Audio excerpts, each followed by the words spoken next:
Comme. Sud Radio, le 10h midi, mettez-vous d'accord, Valérie Expert. Et nous entamons nos débats sur l'actualité avec aujourd'hui Jean-Luc Benamias. Bonjour Jean-Luc, membre de la Ligue des droits de l'homme, ancien membre du Conseil économique, social et environnemental. Frédéric Fougera, président de Tenkan France. Bonjour, c'est une agence de communication. Vous avez également cofondé l'agence Cogiteur et vous avez publié La com est un métier aux éditions Bréal Studirama. Jean-Claude Beaujour, bonjour. Bonjour Jean-Claude Beaujour. On l'a fait souvent. Oui, j'imagine. Je vous l'ai jamais fait, je crois. Vous êtes donc avocat. vous rejoignez le petit groupe des anciens. Avocat, président du Forum Transatlantique, et Éric Tegner, journaliste, et vous êtes président de Livre Noir. Bonjour Valérie. Et je rappelle qu'il y a un nouveau numéro qui est paru en kiosque la semaine dernière. Hein, c'est Tout ça à fait, exactement. On va parler de notre sondage IFOP fiducial pour Sud Radio Europe à propos des européennes. Jordan Bardella très loin en tête et Glucksmann qui est en tête à gauche également. On va revenir sur ce sondage très intéressant. La mort d'un otage franco-israélien, les enseignants face à l'islamisme et puis la voiture électrique à 100 € par mois. Est-ce le rôle du gouvernement? J'ai vu aussi ce matin qu'on allait apprendre aux élèves de 4e à gérer un budget. On est nul en pizza, on sait pas compter, mais on va apprendre à gérer un budget. Ça, c'est y a-t-il des parents dans la course? Je trouve ça quand même dingue, quoi. Enfin bref, on va parler de tout ça avec vous. On va commencer avec vos coups de cœur et vos coups de gueule. Frédéric, c'est un coup de cœur. Ah bah c'est étonnant, un coup de cœur. Ouais, non mais c'est bien. Dans notre monde de brutalité, j'essaye de trouver des coups de cœur. C'est pas toujours facile, hein, je vous avoue Valérie. Mais là, j'avais un coup de cœur vraiment, un très gros coup de cœur en fait pour un étudiant de Seine-Saint-Denis. La Seine-Saint-Denis, c'est en Île-de-France et qui se nomme Alan Petre. C'est un garçon qui, depuis qu'il est enfant, a la tête dans les étoiles, mais qui, durant toute sa scolarité, s'est entendu dire que c'était pas pour lui. Hein. Pas à peine d'y penser, pense à autre chose. Il faut pas rêver, c'est pas fait pour toi. Mais à défaut de décrocher la Lune, il vient de décrocher un contrat exceptionnel avec la NASA. C'est déjà fait. À seulement 24 ans, ce petit Français va intégrer dans quelques jours, je crois que c'est tout début janvier, l'agence spatiale américaine pour travailler en sciences planétaire sur les prochaines missions de la NASA. Moi, c'est pas rien. Moi, je suis très loin de tout ça. Donc, ce jeune ingénieur, il est en train de devenir un petit peu le chouchou des médias français parce que quelque part, il devient un rôle modèle. Il symbolise un peu la réussite scolaire, mais aussi la volonté. Hein. On te dit ne pense pas à ça, c'est pas fait pour toi. Et j'y pense quand même, j'y vais et je réussis. Voilà, on le compare déjà à Thomas Pesquet. Il a déjà un sens de la formule et de la communication parce qu'il dit moi, j'ai pas envie d'être le Thomas Pesquet numéro 2, j'ai envie d'être le Alain Petre numéro 1. Voilà. Vous avez ma chronique ou quoi, Valérie? Non, mais je l'ai vu et effectivement, c'est assez formidable. Son parcours est incroyable. Moi, je pense que la France a un incroyable talent et on peut retenir son nom. Il s'appelle Alan Petre. À suivre. Et quand on se victimise pas et qu'on a envie d'avancer, on peut y arriver. C'est ce que j'ai envie de dire. Jean-Claude, vous, c'est un coup de cœur. Oui, absolument. Axel Bati, ce nom ne vous dit rien. Il y a plusieurs années, il y a 6 ans, ce jeune petit Anglais avait disparu et il a été retrouvé. Il était âgé de 11 ans. Il a été retrouvé en Haute-Garonne. Et il a visiblement décidé de quitter une communauté spirituelle itinérante. Et quand on dit itinérance, ça veut dire qu'on ne sait pas où sont un certain nombre des enfants. Alors c'est vrai que non seulement pour une famille, pour l'entourage, retrouver un gamin qui a disparu au bout de plusieurs années, c'est juste incroyable. C'est vrai que c'est impressionnant parce qu'on imagine, et j'ai en tête le procès Estelle Mouzin où les parents disent, et on peut le comprendre, on ne peut pas vivre avec un enfant qui a disparu. On arrête de vivre. Autant on peut essayer de se reconstruire après le décès, on peut essayer de faire son deuil. Un enfant qui a disparu, on vit cela toutes les secondes, on guette à la fenêtre, vous imaginez, vous guettez, vous entendez, vous vous réveillez la nuit, partout, tout le temps. Donc c'est un drame pour les parents dont les enfants disparaissent. Alors c'est aussi... Il a disparu. Oui, si j'ai bien lu, avec sa mère. Oui, c'est la mère qui l'a enlevé. Il était membre de cette secte, on va dire ça comme ça rapidement. Donc c'est la grand-mère qui était... il a appelé sa grand-mère dès qu'il a été retrouvé sur une route. puisqu'il a dû quitter cette secte. J'y viens. Alors, ouais. c'est aussi, je m'arrête là-dessus. Voilà, mais c'est pas oui, c'est pas un enlèvement, c'est pas un enlèvement d'enfants. Oui, enfin, mais c'est un c'est une enlèvement, mais par un parent. Voilà. Juste, j'y viens aussi en disant que ce qu'il y a de spécifique, c'est qu'il avait été enlevé ou il avait disparu avec sa mère et son grand-père, visiblement placé dans une communauté spirituelle. Et c'est là aussi mon deuxième message, c'est qu'effectivement, on a oublié, parce qu'il y a tellement de drames en ce moment, on a oublié que le drame des enfants, c'est aussi tous ces enfants qui sont en insécurité parce qu'ils sont dans des communautés spirituelles, ils sont sous emprise, etc. Et juste un chiffre, parce que je l'ai revérifié encore aujourd'hui, ce sont pas moins de 60 à 80 000 enfants qui vivent dans un contexte sectaire en France. 60 à 80 000 enfants vivent dans un contexte sectaire en France. Et attention, vivre dans un contexte sectaire, ça ne veut pas dire que la vie est belle, etc., etc., parce que ce sont des problèmes qu'on retrouve après à la vie adulte. Il y a un risque de maltraitance, il y a un risque de violence sexuelle, il y a une atteinte à la santé, à l'éducation de tous ces enfants. Donc, c'est aussi une façon de dire attention, n'oublions pas ce phénomène dont on a moins parlé au cours de ces dernières années, mais qui reste toujours aussi très présent et qui sont une atteinte à la dignité, à la vie de nos jeunes et qui demain, après, effectivement, sont au centre de drames personnels. Oui, non, mais c'est effectivement, cette histoire est assez... il s'est enfui, hein, il a été retrouvé errant sur une route. Effectivement, Jean-Luc a raison de préciser que c'est différent du cas d'Estelle Mouzin. L'enlèvement sec. Éric Tegner, moi, je suis d'accord, mais j'aimerais pondérer par le fait qu'aujourd'hui, on appelle sectaire de nombreuses choses aussi. Et je pense qu'on utilise ce terme de façon beaucoup trop importante. Alors évidemment, il y a ce phénomène en France qui est énorme et extrêmement grave. Mais moi, quand je me rappelle par exemple de ce qui est arrivé pour l'affaire du petit Émile, qui est également un enfant qui a disparu, tout de suite, dès que certains médias ont vu que c'était une famille catholique, jugée traditionnaliste, forcément, ça allait être les coupables. Il y avait un contexte sectaire, etc. Je rappelle que ça existe aussi. Bien sûr que ça existe, mais vous savez, il y a une vraie différence entre une secte et des personnalités qui vont être convaincues et pratiquer leur religion. Or, on a aussi aujourd'hui des personnalités à la tête d'institutions, etc., qui vont faire la chasse aussi à ces catholiques traditionnalistes, à ceux qui vont choisir de pratiquer une religion de façon assez rigoriste. Ça ne veut pas dire derrière que ce sont des sectes. Je le dis parce que moi, personnellement, dans mon parcours, j'étais au collège dans une école plutôt dans ce style, catholique traditionnaliste, que certains jugeraient sectaire, en tout cas à gauche.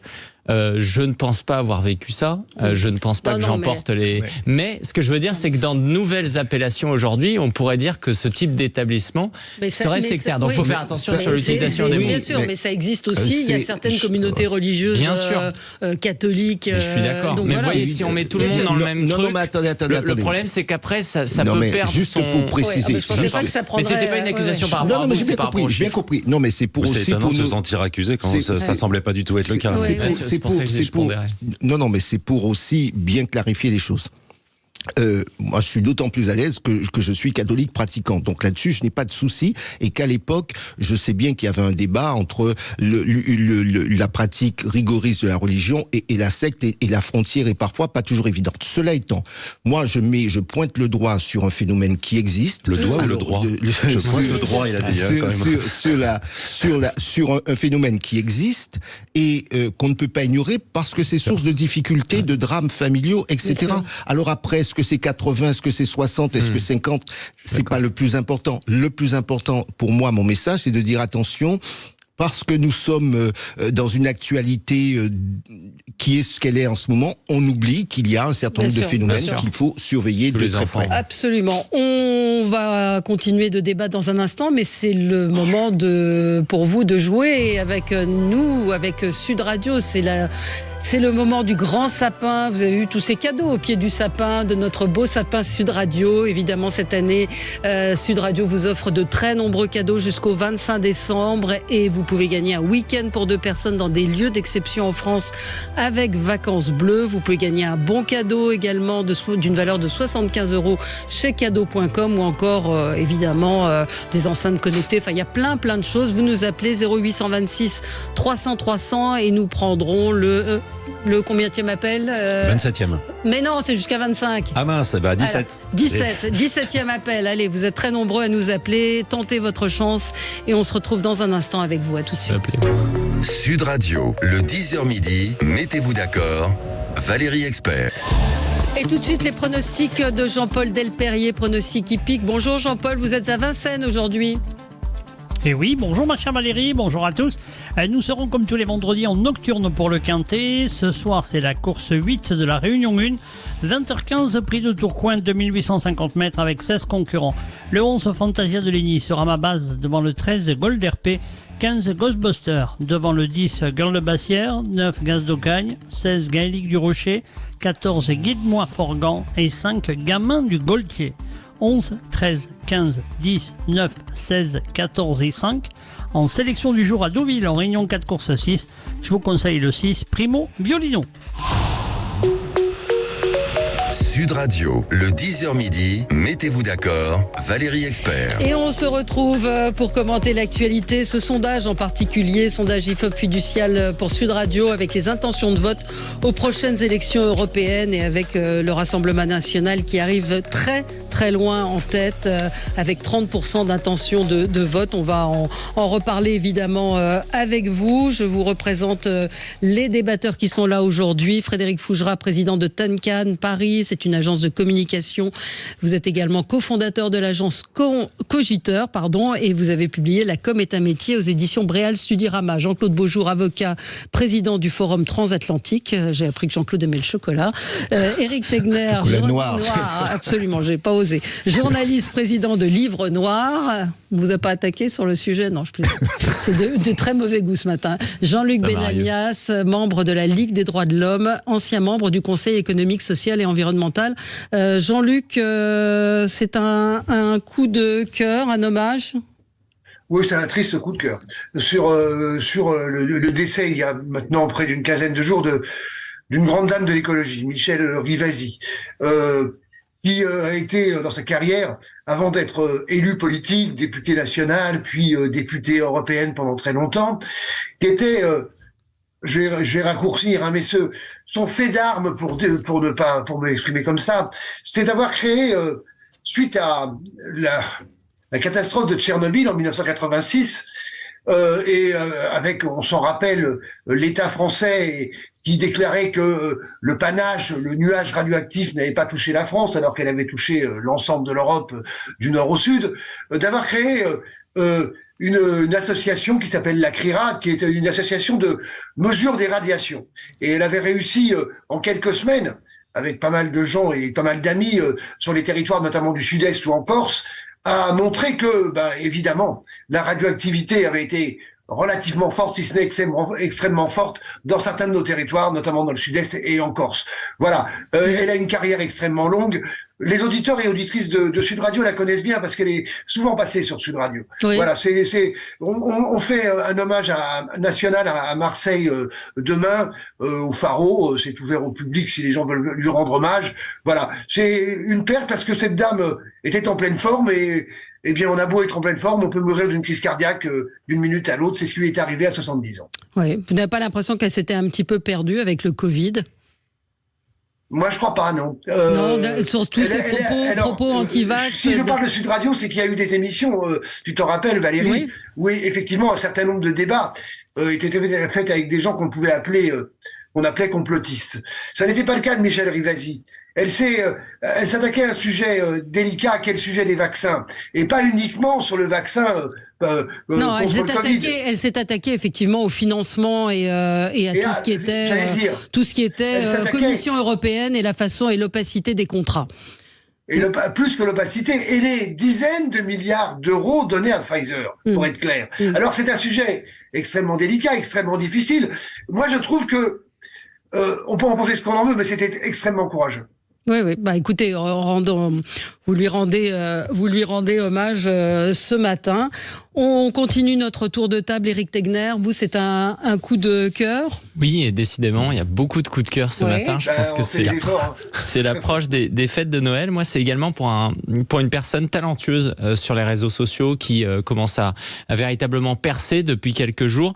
Il s'appelle Mark Vanguard et donc sa spécialité, c'est de faire des infographies avec des statistiques sur l'immigration. Donc, par exemple, hier, il a publié ce chiffre de 310 000 immigrés illégaux qui ont été régularisés de 2013 à 2022. Alors pourquoi? C'est pas interdit les statistiques Non, ça c'est pas un statistique ethnique. En fait, ce sont des statistiques qui aujourd'hui sont sur le site de l'INSEE, des statistiques officielles. Mais vous savez, nos auditeurs souvent ne cessent de dire on aimerait connaître les chiffres, on aimerait savoir. Lorsque le gouvernement aujourd'hui explique qu'il faudrait demain faire un article 3 pour régulariser et que dans le même temps ils ne sont pas capables de dire qu'il y a quand même eu 170 000 régularisations sous le mandat d'Emmanuel Macron d'illégaux, il y a un souci. Et donc c'est extrêmement important d'avoir des personnes comme Mark Vanguard qui a été aussi beaucoup relayé aux États-Unis ces dernières semaines, parce qu'également il a fait des éléments sur les États-Unis qui proposent des chiffres, des statistiques, simplement c'est de l'open source mais de façon pédagogique à l'ensemble des Françaises. Très important parce que vous savez, l'immigration, ce n'est absolument pas un débat d'opinion, c'est d'abord un débat sur des faits. C'est-à-dire qu'aujourd'hui, il y a des chiffres et l'immigration, ce n'est ni gauche ni droite. Et donc, c'est important souvent de le rappeler à travers ces différents chiffres, notamment lorsqu'on écoute un Éric Dupond-Moretti qui essaye toujours d'idéologiser le débat. Et ces chiffres, il les tient d'où? En fait, il les tient de l'INSEE. Donc lui, il va pouvoir les détricoter, les faire ressortir et après en faire une infographie qui va être en fait pédagogue pour tout le monde. Et c'est intéressant parce que ça montre comment aussi il y a certaines personnes parfois sur les réseaux sociaux qui vont pouvoir proposer. Et c'est extrêmement rigoureux. Vous allez dessus, de plus en plus de journalistes sur des plateaux de télévision, etc. se basent sur ce qu'il fait. Il me fait un peu penser à ce que faisait, vous savez, sous la période du Covid, il y avait un ingénieur qui avait commencé à sortir Covid Track. Et donc, il sortait les chiffres et le gouvernement lui-même l'avait appelé. Alors, est-ce que le gouvernement va appeler Mark Vanguard pour lui demander ses statistiques? Non, je ne pense pas, parce que évidemment, c'est un gouvernement qui refuse de voir les chiffres. Tiens, Jean-Luc, ça tombe bien. Mais ça, excuse-moi, mais vraiment, ces chiffres, justement, démontrent que quand tu les compares aux différents autres pays européens, je vais prendre l'Allemagne, par exemple, nous sommes très en dessous de la régularisation d'un certain nombre de sans-papiers. Nous avons une moyenne, effectivement, elle existe, mais je le redis, par rapport à l'Angleterre, par rapport à l'Allemagne, par rapport à d'autres pays, en comparaison au nombre d'habitants, nous sommes en dessous dans les régularisations. Bon, on va pas entamer ce débat maintenant. Ce serait long. Oui, ce serait un peu long. Jean-Luc, oui, c'est bien que vous soyez là ce matin parce que moi j'avais une interrogation. Quand je vois Clémence Guettet, donc Europe Écologie Les Verts, qui va à Orly pour s'indigner que Air France ne desserve plus les régions sud. Air France a annoncé qu'elle allait mettre fin aux dessertes des villes du sud. C'est un peu un paradoxe de vouloir à la fois la disparition des avions et en même temps de dire il faut maintenir les emplois. Non mais on va appeler ça une sous-marque de Air France continue à faire les allers-retours avec Marseille. J'appelle ça une sous-marque, c'est péjoratif, je m'excuse, mais voilà. Oui, mais c'est une low cost. C'est une low cost. C'est une low cost qui dépend d'Air France. Oui, mais le paradoxe d'une écolo qui va défendre les salariés d'Air France, c'est paradoxal, non? C'est toute la difficulté de la défense du social et après de la survie de la planète. Oui. C'est très, à ce niveau-là, vous avez raison de le souligner, Valérie, mais c'est une grande complexité. Oui. Vous savez, il y a un deuxième sujet. Vous avez raison, Valérie, de parler de paradoxes. Moi, je pourrais vous soulever des tas de paradoxes. Par exemple, on dit qu'il faut maintenir l'emploi dans le secteur de la construction navale et en même temps, on dit on veut pas des yachts, on veut pas des gens qui gagnent de l'argent. Mais vous savez, je ne suis pas capable d'acheter un catamaran de chez Beneteau ou un monocoque de chez Beneteau, par exemple. Il faut des gens qui ont de l'argent. Donc, à un moment donné, il faut être cohérent. Le deuxième sujet sur cette histoire d'avion, parce que vous avez dit une environnementaliste qui dit qu'ils font haro sur l'avion. Moi, je suis désolé. Il y a des régions, et je viens de publier un article là-dessus, qui ont besoin de l'aéromobilité. Moi, je suis désolé. Vous avez la France, ça n'est pas que l'Île-de-France, on peut se déplacer. Vous voyez, il y a une une alternative train. Quand vous êtes dans le Pacifique, quand vous êtes dans les Caraïbes, quand vous avez besoin de l'aéromobilité. Moi, je vous renvoie à l'article que j'ai écrit là-dessus. L'avion peut servir justement le développement durable et éviter qu'il y ait cette pompe aspirante du Sud. Vous avez parlé d'immigration, mais tout est fait pour que le Sud remonte vers le Nord, y compris en matière de santé. L'avion peut être un élément là-dessus. Vous savez, les juste un mot, Valérie, sur une erreur que tu as faite. Oui, Clémence Guettet, elle n'est pas écolo. Ah bon, alors tout va bien. Tout va bien. Non, c'est pas que tout va bien. Vous avez raison. Ça recadre le. J'ai vérifié entre-temps. Mais Véronique me l'a signalé aussi. Comme on dit, de toute façon, c'est comme la pastèque. C'est vert à l'extérieur et rouge à l'intérieur. Donc c'est dans le fond la même chose entre LFI et les écologistes. Vous savez, il y a trois grands paradoxes de toute façon et contradictions chez eux. La première sont les premiers à pourfendre le nucléaire. Et dans le même temps, ils voient très bien que quand ça se passe en Allemagne, derrière c'est de la réouverture des centrales à charbon. D'ailleurs, je note aussi que certains médias de gauche qui sont plutôt à teinte écologique sont d'abord subventionnés par un homme qui s'appelle Daniel Kretinsky, qui a fait sa fortune en France en raison de la reprise de centrales à charbon. Donc première contradiction. Deuxième contradiction, ce sont les partisans aussi d'une sorte d'universalisme, d'ouverture à tout le monde, etc. Ils ne comprennent pas qu'en fait, c'est justement ce libre-échange et ces échanges avec les autres qui créent la première source aussi de pollution, notamment avec justement les porte-conteneurs. Et la troisième, la cohérence, pour le coup, c'est que s'ils ont trahi le peuple, il y a une chose qu'ils n'ont jamais trahi, c'est les syndicats. Et donc c'est pour ça aussi qu'elle se rend pour les soutenir, parce que aujourd'hui, les syndicats, c'est une force d'appoint de la France insoumise. Bon, on va marquer CGT et compagnie, je parle pas de Alliance Police. Tous les syndicats dans le même panier, bravo. Non, je viens de dire, je mets pas Alliance Police. Il existe des formations syndicales dans le pays. On n'est pas pareil. C'est extrêmement utile et ça aide à la démocratie. C'est plus qu'utile. Allez, on va marquer une pause. Juste avant, c'est notre grande gagnante qui est là. Bonjour Nadia.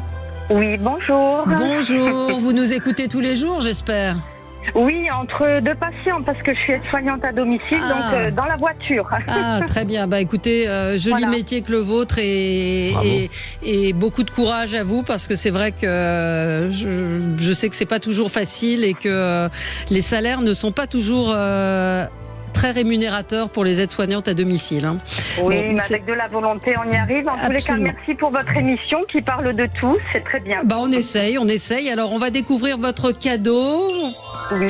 Alors, vous avez gagné une enceinte connectée, magnifique enceinte connectée, la Bubble Lamp Design avec chargeur à induction. C'est une enceinte d'une valeur de 300 €, une radio étanche. Vous pouvez même écouter sous la douche.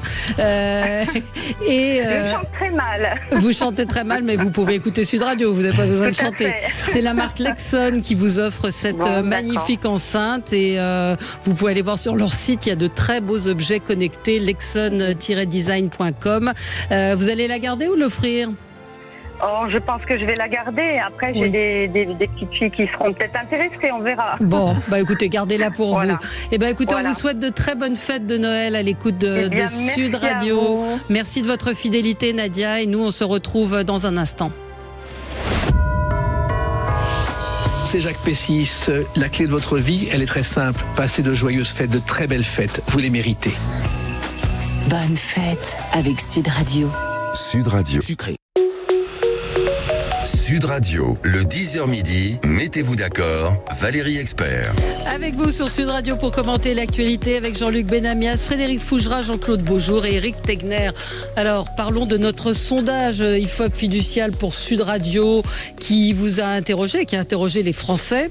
Sondage sur vos intentions de vote aux prochaines élections européennes. Donc je vous livre les premiers enseignements, décidément c'est vendredi, de ce sondage. C'est une liste de Rassemblement National conduite par Jordan Bardella qui arrive en tête avec 30% d'intention de vote. Pour mémoire, en juin 2023 c'était 25. Donc il y a effectivement une forte progression. Une liste de reconquête par Marion Maréchal, c'est 7,5%. 7,5%. Alors en deuxième position, ce serait la liste de Stéphane Séjourné, la liste de la majorité présidentielle, soutenue par Renaissance, donc le Modem et Horizon. Là, c'est 18%. Et troisième position, Raphaël Glucksmann, qui était ce matin l'invité de Jean-Jacques Bourdin. C'est une liste du Parti socialiste et de Place Publique qui arrive en troisième position, qui est assez intéressant. Vous avez la liste de Manon Aubry qui, elle, perd au fil des sondages. Elle était à 8% d'intention de vote en juin 2023, 10 en août 2023, 9 et cette fois-ci à 7. Donc voilà, en gros, c'est ce qu'on peut dire. Et puis les Républicains, 7,5, c'est pas franchement réjouissant. Peut-être un commentaire, Éric Tegner, sur évidemment le Rassemblement national qui arrive logiquement en tête. C'est impressionnant, mais ça s'explique parce que la France, depuis les émeutes de juin dernier, elle a basculé dans une nouvelle chose, dans une droitisation du pays qui a vu les émeutes, le 7 octobre, l'attentat d'Arras et également Crépol, ce qui fait qu'effectivement, on voit que également la liste d'En Marche, en fait, elle passe de 22 à 18. Et moi, ce qui me surprend, c'est que quand vous comptabilisez les voix des Républicains, de Reconquête, du Rassemblement national et de Dupont-Aignan, on gagne 2,5 points. Il passe de 45% à 47,5%. C'est-à-dire clairement qu'il y a des gens, à un moment donné, de chez Macron, qui ont basculé à droite. Et ça, je pense que c'est le plus impressionnant, avec le fait aussi que il y a de plus en plus un vote d'adhésion réel auprès du Rassemblement national, avec un Jordan Bardella qui vient de rentrer aussi dans votre sondage de cette semaine, dans le top 10 des personnalités préférées des Français. Il va même devant Marine Le Pen. Donc c'est pas seulement aussi un vote contestataire qui est en train de se préparer, et de mettre 12 points à la liste d'Emmanuel Macron, je trouve que c'est extrêmement violent. Alors Véronique me dit pourquoi vous dites logiquement, Valérie. Je dis logiquement par rapport effectivement au contexte que vous évoquez, c'est-à-dire ce contexte qui fait que on le voit partout. C'est la logique, elle est là, c'est qu'on voit partout que le Front National, enfin le Rassemblement National progresse. Vous avez rappelé la popularité de Jordan Bardella. C'est dans ce sens-là qu'une baisse de soutien ou de souhait de vote aurait été un peu plus étonnante. Et avec deux choses, c'est que d'un côté, il y a une augmentation de l'insécurité au sein de notre pays, et de l'autre, il y a un gouvernement aussi avec Emmanuel Macron qui ne fait rien sur la loi immigration, on le voit. 80% des Français soutiennent un projet de loi ferme, notamment venu des Républicains, mais qui ressemble aussi à celui du Rassemblement national, alors qu'on voit que sur la loi immigration, on parle plutôt du côté du gouvernement de régularisation des sans-papiers. Donc ça, c'est sanctionné aujourd'hui dans les sondages. Est-ce que ça va tenir jusqu'aux élections européennes? Eh bien, ceux qui pensent que cette insécurité, ce n'est qu'un fait divers, ils peuvent se rassurer. Ceux qui pensent au contraire comme moi, qu'en fait ça va continuer, qu'en fait c'est un problème de fond, c'est un problème grave, ça veut dire que demain, Jordan Bardella peut tout à fait monter à 33-34%. C'est complètement possible. Jean-Luc Benamias. C'est terrible ce qui nous arrive. Ce qui arrive en France et dans différents pays, dans le monde entier d'ailleurs. Ça n'est pas... Mais je vais prendre un exemple de contradiction. Vous l'avez vu comme moi. Hier, Madame Mélanie, élue sur les mêmes points de vue et les mêmes positions que Monsieur Bardella par rapport à l'immigration, propose exactement la régularisation de plus de 500 000 sans-papiers en Italie. Ce qui montre par là que dès qu'on est dans la réalité des choses et que on est en train de chercher des salariés, des travailleurs et des travailleuses par rapport à un certain nombre d'emplois, le réalisme revient très vite. Et c'est exactement, semble-t-il, ce qui est une des seules propositions intéressantes de la loi immigration proposée, c'est de régulariser un certain nombre de dizaines de milliers de sans-papiers, parce que les agriculteurs en ont besoin, les saisonniers, on a besoin de saisonniers, on a besoin de ces gens-là dans la restauration, et je vais m'arrêter là sur le nombre d'emplois où on en a besoin. Voilà. À un moment donné, le réalisme réapparaît, et de toute façon, quel que soit le résultat des élections européennes, ce réalisme-là réapparaîtra de manière absolument précise. Parce que l'émigration, je le dis souvent sur cette antenne, sont des choses qu'on n'arrête pas comme ça en claquant des doigts et en faisant un vote. Parce que le besoin pour un certain nombre de gens issus de l'immigration, venant de l'Afrique, venant de l'Asie, venant d'un certain nombre d'autres pays du monde, était inarrêtable. La question est, comment on fait pour accueillir et comment on fait pour diversifier les migrants qui arrivent, diversifier en proposant à un certain nombre de pays de les accueillir. Car évidemment, la France n'est pas le seul pays à devoir accueillir des migrants. Oui, vous avez peut-être entendu Bruno Le Maire qui dit il ne faut pas faire appel à une main-d'œuvre étrangère, il faut former les jeunes, il faut leur donner envie de faire ces métiers.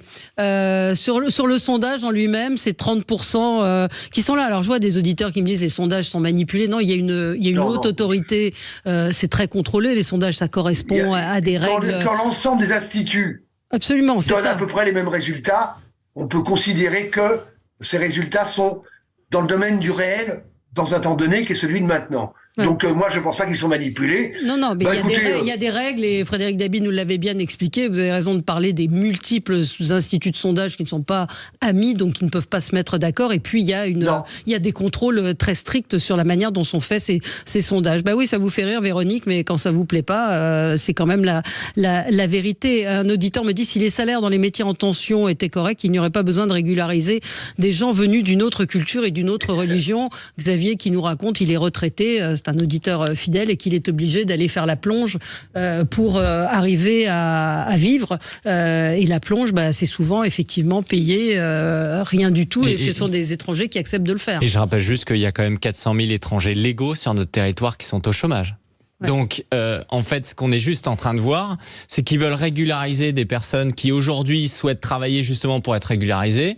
Après, ces personnes-là, une partie ne voudra pas forcément continuer à travailler, et donc il en faudra de nouveaux. Parce que pourquoi on se concentre pas d'abord pour faire travailler ceux qu'on a fait venir avant, en disant on a besoin de main-d'œuvre, et qui aujourd'hui est au chômage? Moi, ça me semble ahurissant. Bon, là, on est parti sur les migrants, sur le chômage, sur la loi immigration, mais le sondage, je voudrais bien qu'on le commente aussi, sur ces 30% donnés à Jordan Bardella. Il n'a jamais été aussi haut, il est passé de 25 à 28 en quelques mois, 28% d'intention de vote, et à 30 maintenant, entre octobre et décembre, il est passé à 30% d'intention de vote. On y revient dans un instant. Sud Radio, le 10h midi, mettez-vous d'accord, Valérie Expert. Ça s'est passé sur Sud Radio. Jérôme Cahuzac, pourquoi avez-vous menti? Ce que j'ai fait, ça me hante. J'ai été ce que j'aurais jamais voulu être, j'ai fait ce que j'aurais jamais voulu faire. Mais c'est quelque chose que je dois assumer. En général, on ment quand on est acculé, on ment parce qu'on ne sait pas s'en sortir. Mais même en disant ça, je suis gêné parce que je ne me trouve pas d'excuses. Sud Radio, Sud Radio, le 10h midi, mettez-vous d'accord, Valérie Expert. Et nous commentons ce sondage IFOP pour Sud Radio. Si dimanche prochain devaient se dérouler les élections européennes, pour laquelle des listes suivantes y aurait-il plus de chances que vous votiez? 30% répondent à une liste du Rassemblement national conduite par Jordan Bardella. Ensuite, à 18%, les Français répondent une liste de la majorité présidentielle. Je rappelle que cette intention de vote est passée de 22% en juin à 18% en début décembre. Et puis Raphaël Glucksmann qui arrive avec 10% d'intention de vote, qui est en 3e position. Donc c'est une liste du Parti Socialiste et de Place Publique. Touche pas à ma ruralité avec Willy Schren, c'est 1% pour l'instant. Donc voilà. Alors Frédéric Fougera, un commentaire sur ce chiffre de 30% du RN qui est au double pratiquement des autres. Plusieurs commentaires, Valérie, si vous me le permettez. J'ai lu ce matin dans une revue de presse une phrase à laquelle j'adhère totalement, c'est que l'élection européenne, c'est pas l'élection des électeurs, c'est l'élection des partis. Et je suis plutôt d'accord avec cette formule.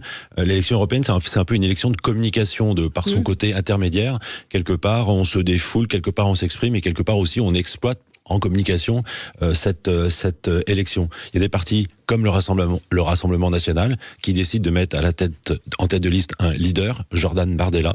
Ça pèse beaucoup plus et ça permet d'attirer beaucoup plus que d'autres listes qui mettent des personnages un peu plus discrets. Donc je veux pas être désobligeant avec Stéphane Séjourné, mais quand il marche dans la rue, je pense qu'il n'y a pas beaucoup de gens qui l'arrêtent en lui demandant qui il est, parce qu'on le méconnaît. Donc ça peut expliquer un certain nombre de choses. L'autre chose, c'est que l'Europe, c'est un peu aussi le défouloir. Il y a peu de gens connaissent les institutions européennes. Qui connaît la différence entre le Conseil de l'Europe et le Conseil européen? Je défie beaucoup de gens à expliquer ce genre de choses. Non, mais tout ça participe aussi à faire de cette élection une élection particulière. Maintenant, il y a un sondage. Je suis certain que les sondages n'ont rien de bidonné. Même s'ils sont une image de la France à date, les sondages, il y a que ceux qui sont en très mauvaise position, qui en principe disent que les sondages sont bidonnés, mais les résultats des élections sont quand même toujours très très proches des sondages, avec certaines nuances. Et qu'est-ce qu'on voit aujourd'hui? On voit effectivement un Rassemblement national qui est très très fort. Mais il n'y a pas que le chiffre de 30% qui m'intéresse, c'est aussi la progression par rapport à l'élection de 2019. On était à 23,3, on passe à 30%. On voit l'ensemble des droites, je n'utilise pas le mot extrême parce que sinon je vais pas me faire des amis, mais qui représente plus que toute la gauche réunie. Bien sûr. Donc, le Parti socialiste progresse, mais il progresse, mais de façon assez minable. Et donc, toutes les gauches réunies qui font moins que le Rassemblement national, même pas des droites, moins que le Rassemblement national, je pense que c'est un fait politique. On peut pas, c'est pas une question d'appréciation, c'est une question de vision. C'est de réalité. C'est un fait politique. Et puis la dernière chose, je pense, moi c'est mon analyse, en tout cas en tant que communicant, par rapport aux chiffres que pourrait faire le Rassemblement national, peut-être Renaissance d'ailleurs, qui sont quand même les deux qui sont en tête, même si Renaissance chute par rapport à 2019, on passe de 22 à 18, c'est que finalement ce sont quand même les partis, toute la stratégie des partis très provocateurs, qui font énormément de bruit médiatique, dont Twitter ou parfois même certains médias laissent penser que ce sont les seuls à occuper l'espace politique. Le résultat en chiffre électoral, il est extrêmement faible. Quand on voit la place qu'occupe LFI de façon générale dans notre quotidien médiatique et le score minable qu'ils sont a priori amenés à faire, on voit que ceux qui ont des stratégies plus raisonnables, plus installées, plus peut-être respectueuses des Français, c'est plus payant. Deux, trois observations complémentaires. Je ne vais pas reprendre un certain nombre de choses qui ont été dites. Simplement, moi, je pense que le score de Jordan Bardella correspond à une montée en puissance du Rassemblement national. Souvenez-vous que Marine Le Pen, au début du siècle, c'était son père. Après, ça a été elle. On se souvient du premier Macron, Le Pen, au score, le score qu'elle a fait. Au deuxième 2022, le score Marine Le Pen, Macron.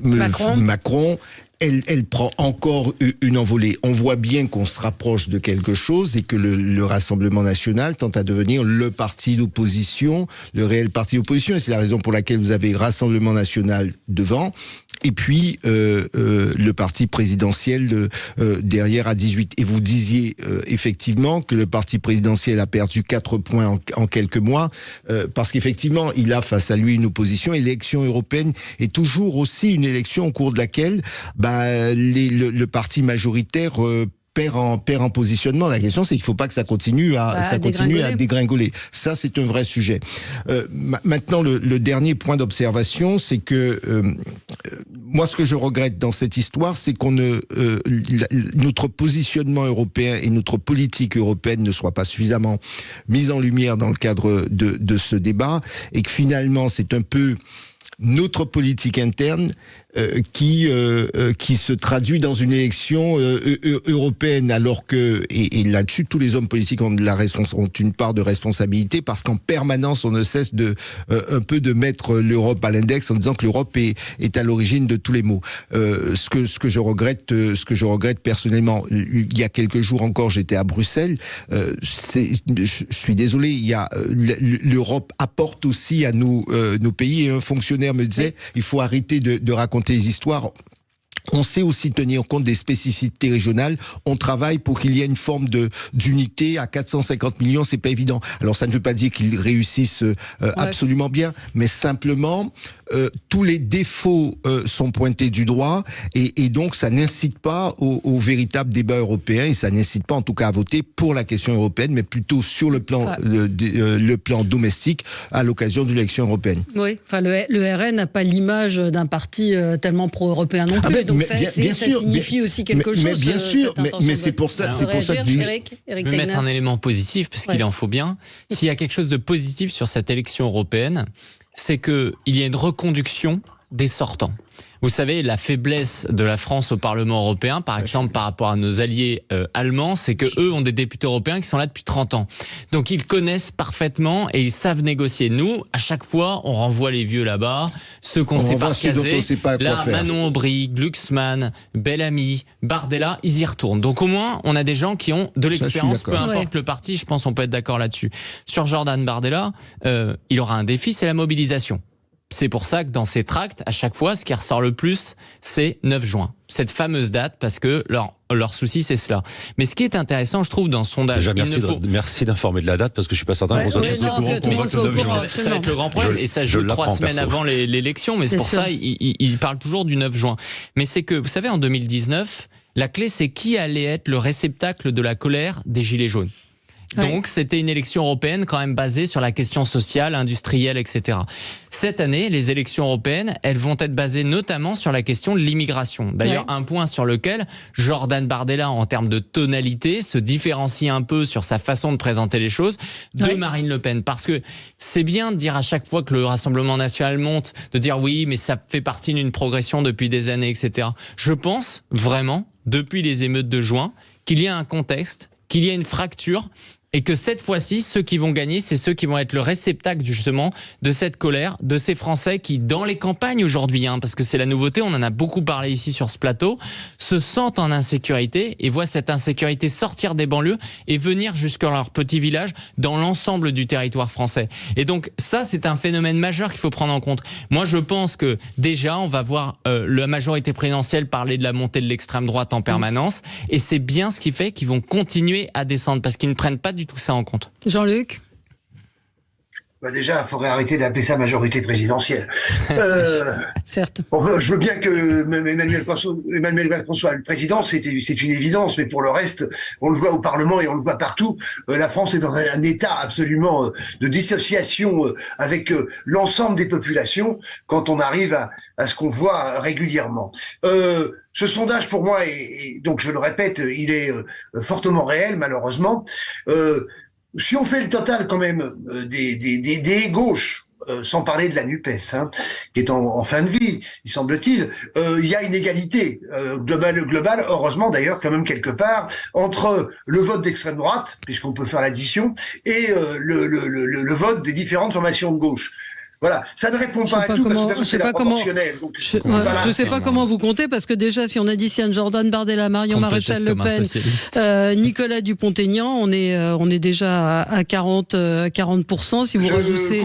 Alors c'est pas totalement à égalité, mais on arrive à 35 du côté de gauche si je prends les petites formations qui vont faire des scores, parce que ces sondages n'indiquent pas l'ensemble des formations qui vont se présenter. Vous arrivez à 32,5. C'est dans le dernier mois. Que tout ça se jouera, parce qu'effectivement, l'élection européenne n'est pas le centre de l'intérêt général de nos populations. C'est le moins qu'on puisse dire. Là, on est en pré-campagne. Ça se joue évidemment sur des gens qui sont reconnus. On voit bien que sont à peu près en tête les gens les plus reconnus, à peu près en tête. Mais comme vous disiez, Valérie, là, vous aviez raison de le souligner tout à l'heure, c'est que c'est la dynamique qui compte. Oui, c'est la dynamique. Qu'à un moment donné, la dynamique, elle a lieu aux européennes, et tu ne me contrediras pas, elle a lieu dans le dernier mois. C'est là où ça se joue réellement, quand on aura les grands débats publics sur les grandes chaînes d'information qui feront que on verra globalement quels sont les sujets proposés, même si évidemment l'immigration sera un peu au centre, si ce n'est totalement au centre d'ailleurs, mais il y aura aussi d'autres questions. Je pense qu'a dit Jean-Claude, l'Union européenne n'est pas le monde merveilleux dans lequel on pourrait vivre, on devrait vivre et on pourrait vivre. Mais enfin, l'Union européenne, on est quand même en capacité assez souvent de montrer en quoi le fait d'avoir une Union européenne pas assez aboutie, pas assez construite, d'accord, mais qu'elle répond quand même à un besoin nécessaire dans le cadre de la crise géopolitique mondiale dans laquelle nous vivons aujourd'hui. On va marquer une pause, on se retrouve dans un instant. On va parler de cet otage franco-israélien qui a été retrouvé mort à Gaza, et le président de la République qui à l'instant promet de rechercher sans relâche la libération des autres otages. À tout de suite. Sud Radio, le 10h midi, mettez-vous d'accord, Valérie Expert. Cette semaine, écoutez Sud Radio et à tout instant, ouvrez vos cadeaux en direct. Au pied du sapin, Des bons d'achat d'une valeur de 75 € avec le leader du cadeau personnalisable, cadeau.com. Votre séance photo professionnelle en famille avec la Shooting Box, des savoureux ballotins de chocolat et de truffes avec Jeff de Bruges, des coffrets de couteaux de table de prestige aux couleurs de Sud Radio, issus des célèbres ateliers Perceval et des tonnes d'autres surprises. Pour gagner, écoutez Sud Radio tous les jours et tentez de remporter votre cadeau qui vous attend au pied du grand sapin de Noël Sud Radio. Joyeux Noël. Augmentez vos chances de gagner en vous abonnant aux réseaux sociaux de Sud Radio. Sud Radio, le 10h midi, mettez-vous d'accord, Valérie Expert. Et on se retrouve pour commenter l'actualité, toujours avec vous sur Sud Radio jusqu'à midi. Que sait-on d'Elia Toledano, donc cet otage franco-israélien retrouvé mort dans la bande de Gaza? Il avait 28 ans, il avait été fait otage, il a été retrouvé assassiné. On a retrouvé sa dépouille, il a été rapatrié en Israël et on apprend ce matin donc Emmanuel Macron, qui n'avait pas beaucoup appelé la libération des otages, annonce qu'il fera tout pour que les autres otages soient libérés. Vous vouliez réagir? Oui, tout d'abord, vous avez dit, Valérie, l'otage franco-israélien, pour moi, c'est avant tout un otage français. Et donc, c'est vrai qu'à la fois, lorsque l'un de nos concitoyens est malheureusement assassiné, en plus un gamin, j'ai envie de dire, à 28 ans, c'est un gamin, c'est en plus de ce qu'on sait, un garçon qui aimait la vie, qui organisait des soirées pour des bar mitzvahs, etc., etc. C'est profondément cruel, parce que quand on a ce type de démarche religieuse, on est dans la paix et non pas dans l'agression. Ça, c'est la première chose. La deuxième chose, oui, nous attendons aussi du gouvernement français que tout soit mis en œuvre pour que l'ensemble de nos concitoyens soient ramenés sains et saufs en France ou là où ils le souhaiteront. Je pense que c'est important. Et la dernière chose, c'est que ça veut, moi j'ai envie de dire que le vrai sujet et le traitement actuel de la situation, mais quelles sont les options politiques qui sont proposées pour demain? Parce qu'en réalité, il y a le courant et puis il y a la sortie de crise. Moi, j'ai le sentiment que on est un peu largué sur la sortie de crise. Il y a effectivement les Américains qui sont positionnés, nous en France et en Europe. Et moi, j'aimerais entendre parler de l'Europe de manière plus incisive sur ce sujet, parce que le Proche-Orient, ce sont nos concitoyens, ce sont tout d'abord nos voisins les plus proches. Ils sont plus proches de nous qu'aux États-Unis. Et puis nous avons un partage culturel, nous avons des intérêts, etc., etc. Moi, j'ai envie d'entendre l'Europe de manière plus incisive sur ce sujet. Oui. Frédéric Fougerat. Évidemment, Valérie, on attend du gouvernement qu'il fasse le maximum pour libérer les otages, mais je pense qu'il y a une nuance entre l'expression publique qu'il peut y avoir, en parler ou ne pas en parler, et puis la réalité du travail qui est fait derrière. C'est vrai. Évidemment, qu'on fasse ce type de déclaration ou pas, évidemment que derrière, il y a toute la diplomatie, il y a l'armée, il y a tous les services de renseignement qui font leur maximum pour sortir de cette situation du quotidien, parce qu'il y a vraiment, comme le disait Jean-Claude, il y a le quotidien, et puis après, il y a la sortie de crise.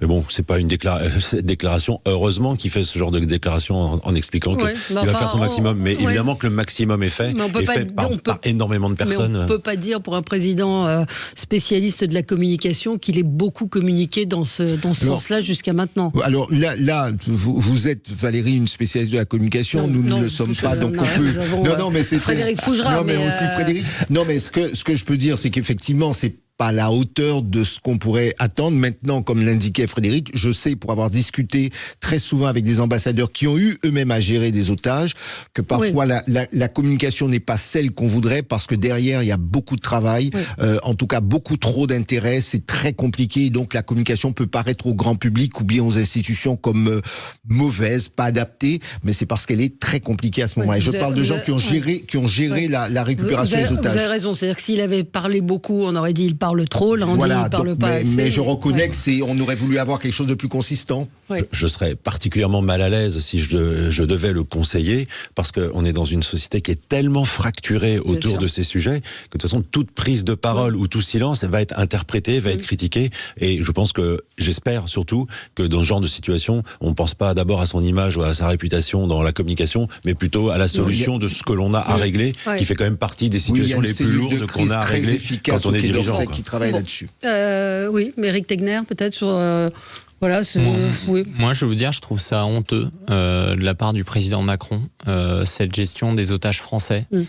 Ça me parle beaucoup parce que ce jeune, effectivement, il a 28 ans. Moi, j'en ai 30. J'espère que si un jour ça m'arrivait, qu'en fait, il y aura une mobilisation. Aujourd'hui, je pense que si vous sondez les Français, je pense que beaucoup ne sont pas du tout au courant qu'il y a des otages français qui sont aujourd'hui aux mains du Hamas.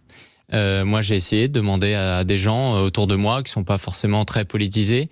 Et vous savez, derrière, on attend aussi ce fameux hommage d'Emmanuel Macron aux otages. On en parlait pendant des semaines. Il ne l'a pas fait. On attend aussi les visages sur les murs de nos mairies, par exemple à Paris. On l'attend et ça n'est pas fait non plus. Mais et derrière, parce qu'il y a des sondages qui montrent que les gens veulent qu'on voit les visages des gens sur les mairies. Je vais même pas rentrer dans ce débat parce que. C'est vous qui en parlez. Non, ce que je veux dire, c'est qu'en tout cas, moi, je l'attends. Et je pense que c'est la moindre des choses qu'un citoyen français pourra attendre, qu'on se dise que quand quelqu'un en fait est pris en otage par des terroristes, c'est la priorité numéro 1. Et pour le faire aussi, il faut en parler en fait. Et aujourd'hui, beaucoup de gens ne sont même pas au courant de cela, parce que il y a aussi cette petite idée, une sorte de fond d'antisémitisme qui va tendre à se dire que dans le fond, un franco-israélien, il est plus israélien que français. Mais c'est pour ça que je viens de rappeler, et Valérie Maessé, c'est de rappeler que c'était avant tout pour moi un otage français. Bien sûr. Oui, un auditeur me dit il est israélien, pas français, consultez les accords internationaux, s'il porte la double nationalité, il est de la nationalité du pays où il était lors de l'incident. Super. Vos propos sont d'une perfidie et dignes de votre mauvaise foi. Il a quand même la nationalité française. Macron n'en parlant pas autant, en ne faisant pas autant d'hommages, etc. C'est ce qu'il a laissé courir, il n'en est pas directement responsable, mais il a laissé courir ce type de choses. Jean-Luc Benamias. Pour moi, il s'agit de demander la libération de l'ensemble des otages. Il en reste un peu plus de 150. Qu'il y ait 2 franco-israéliens, c'est dramatique. Mais je ne vois pas le président de la République faire une déclaration en ne parlant que de 2 franco-israéliens quand il y en a encore 150 autres qui sont entre les mains du Hamas ou d'autres groupes terroristes, parce que c'est très complexe la situation là-bas. Donc voilà. Après, globalement, il y a un bouton sur lequel on peut appuyer. Tout le monde sait que nous avons des relations extrêmement fortes avec le Qatar, et tout le monde sait aussi que tout se joue en négociation avec, entre autres, mais très supérieurement, avec le Qatar. Donc je pense que effectivement, ce genre de discussions ne sont pas publiques. J'espère que la présidence de la République, nos services diplomatiques travaillent à cela. Mais je le répète, il s'agit bien de libérer l'ensemble des otages, quels qu'ils soient. Et par ailleurs, la situation complexe dans laquelle nous nous trouvons dans ce conflit israélo-Hamas, israélo-palestinien, on voit bien qu'il y a d'autres grandes difficultés qui sont notamment l'abandon complet par la communauté internationale des populations palestiniennes qui subissent de graves mesures prises par le gouvernement israélien. À commencer par les pays arabes qui ne veulent pas les recevoir. Quand on pense à l'Égypte, il y a la Jordanie et effectivement il y a de l'aide humanitaire qui est arrivée, mais ce n'est évidemment pas suffisant. Un mot sur le tweet de Olivier Faure qui fait beaucoup réagir ce matin. Personne ne doit se taire, dit-il. Il ne s'agit pas d'une riposte. Le 7 octobre est devenu un prétexte non seulement pour rendre Gaza invivable, mais pour coloniser la Cisjordanie.